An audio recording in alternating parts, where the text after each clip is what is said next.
Room हवी होती. किती दिवसांसाठी? 2-3 दिवसांसाठी हवी होती. एका दिवसाचा रेंट 3,000 रुपये आहे. हां, रेंट तर ठीक आहे. मी आत्ता ॲडव्हान्स देतो. मला तुम्ही रूम दाखवून द्या. ठीक आहे. वंदना, आली सर. साहेबांना 401 नंबरची रूम उघडून दाखवा. हां ठीक आहे सर. खोली आवडली तर ॲडव्हान्स नक्की द्या. हां, ठीक आहे सर. जा. या ना. हं.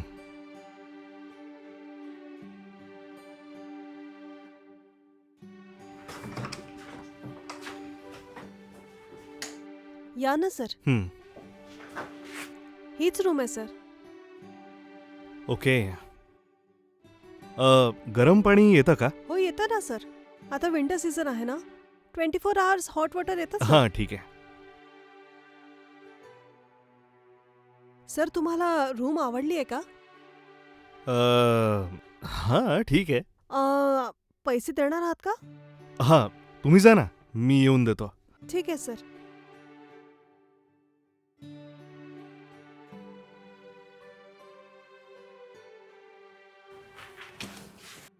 बापरे, इतकं घाण बाथरूम. कसं जायचं इथे?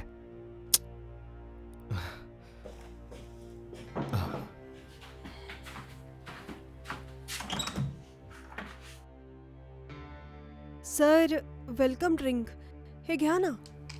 हं.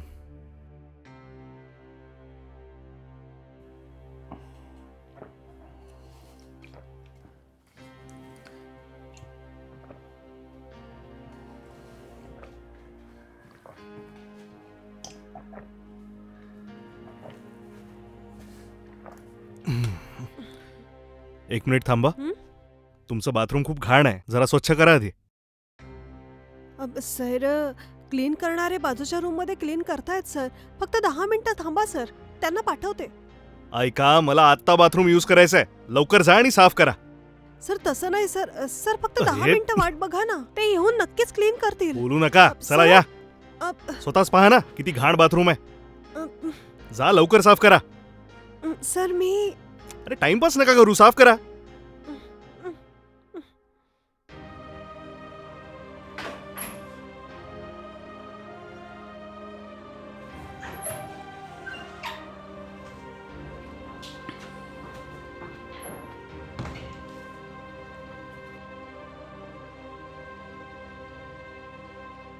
व्यवस्थित साफ केलं की नाही? हो साफ केलंय सर. हां, ठीक आहे. ग्लास घेऊन जा. हं.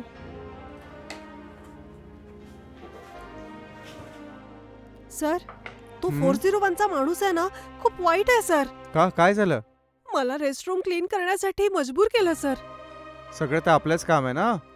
सर मी कसं रेस्टरूम? ठीक आहे, एक दिवस काम केल्याने काही वाईट तर होणार नाही ना. तुला हे काम हवं आहे का नको आहे?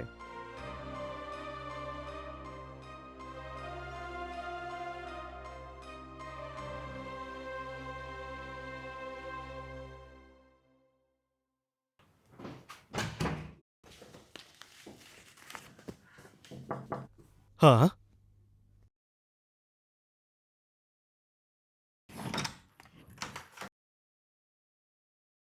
सर तुम्हाला बॅलन्स पैसे देण्यासाठी मॅनेजरने मला पाठवलंय. हे घ्या ना सर.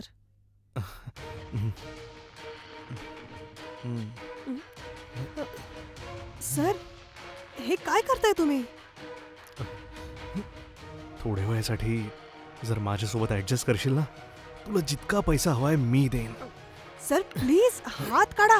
मी तशी मुलगी नाहीये. हे ऐक ना. सर प्लीज मला सोडा. मी तर इथे माझं कुटुंब चालवण्यासाठी इथे काम करतेय सर. आणि म्हणून मला तुम्ही तशी मुलगी समजू नका. अगं थोड्या वेळाचीच तर गोष्ट आहे ना. दया करा आणि मला माझं काम करू द्या सर. प्लीज सर, फक्त प्लीज, एकदाच. मला सोडा. तुला पैसे पण तर देईन ना.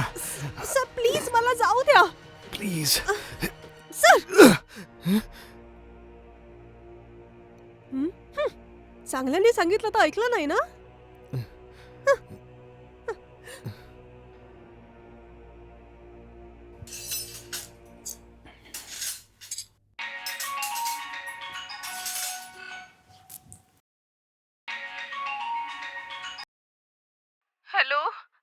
हॅलो आई काय झालं आई का रडतेस तुझा मुलगा अचानक चक्कर येऊन खाली पडला. अरे देवा कधी झालं आई आत्ता झालं बेटा. मी आत्ताच ऑटो घेऊन जवळच्या हॉस्पिटलमध्ये त्याला घेऊन आली आहे बेटा. डॉक्टर बघतात आहे त्याला. आता तो कसा आहे आई अजून काही कळलं नाही बेटा. डॉक्टरांनी अजून काही सांगितलं नाहीये. अजून उशीर न करता तुझ्याजवळ जे पैसे आहेत ते घेऊन लगेच आपल्या जवळच्या हॉस्पिटलमध्ये येऊन जा. उशीर नको करू. लवकर ये बेटा. ठीक आहे आई मी लगेच येते त्याला काही होणार नाही घाबरू नकोस ठीक आहे बेटा.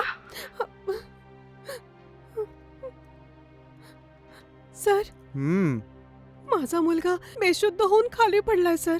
हॉस्पिटलमध्ये ऍडमिट केलंय. मला 10,000 ऍडव्हान्स देऊ शकता का 10,000 रुपये माझ्याकडे नाहीये. सर प्लीज सर असं बोलू नका सर. मी तर फक्त ऍडव्हान्स साठी विचारते. माझ्या सॅलरी मधून कापून घ्या सर. तुम्ही जर मला पैसे दिले तरच माझ्या मुलाची ट्रीटमेंट सुरू होईल सर. प्लीज सर माझी मदत करा सर. ऍडव्हान्स वगैरे काही नाहीये. तर तुला इथे काम करायचं असेल तर कर, नाही तर काम सोडून दे. या कामासाठी बाहेर हजारो लोक रांगेत उभे आहेत. अरे देवा आता मी काय करू.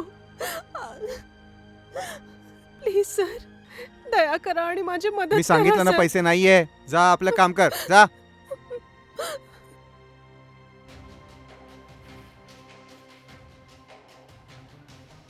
तुला पैसे नाही मिळाले का? तू आता जेव्हा मॅनेजरशी पैशांबद्दल बोलत होती मी सगळं ऐकला. तुझा मुलगा हॉस्पिटलमध्ये ॲडमिट आहे ना? जर तुला हरकत नसेल तर मी तुझी मदत करू शकतो. त्याची काहीच गरज नाहीये सर. जर मी तुमच्याकडनं पैसे घेतले तर या वेळेचा तुम्ही वाईट फायदा घ्याल सर. तुम्हाला तर माझ्याकडनं काही वेगळं हवं असेल ना. मला तुझी परिस्थिती कळू शकते. जेव्हा आपलं मूल हॉस्पिटलमध्ये ॲडमिट असतं ना तेव्हा आईच्या मनात काय सुरू असेल हे मला कळू शकतं. स्वतःला कमी समजू नकोस. मी तुझी मदत करायला तयार आहे. तुझा जीपे नंबर मला सांग. 944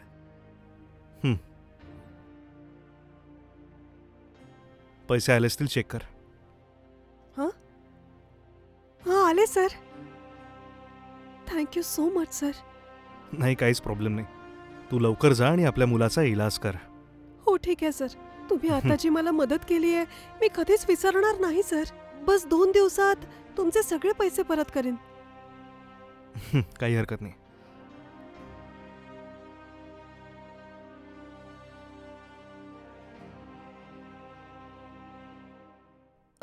मॅनेजर सर हा 401 मध्ये जो माणूस होता कुठे गेला दिसत नाहीये. तो तर चेकआउट करून चालला पण गेला. असं वाटतंय त्याने तुम्हाला काही पैसे दिलेत. त्यांनी सांगितलं परत नका करू ते.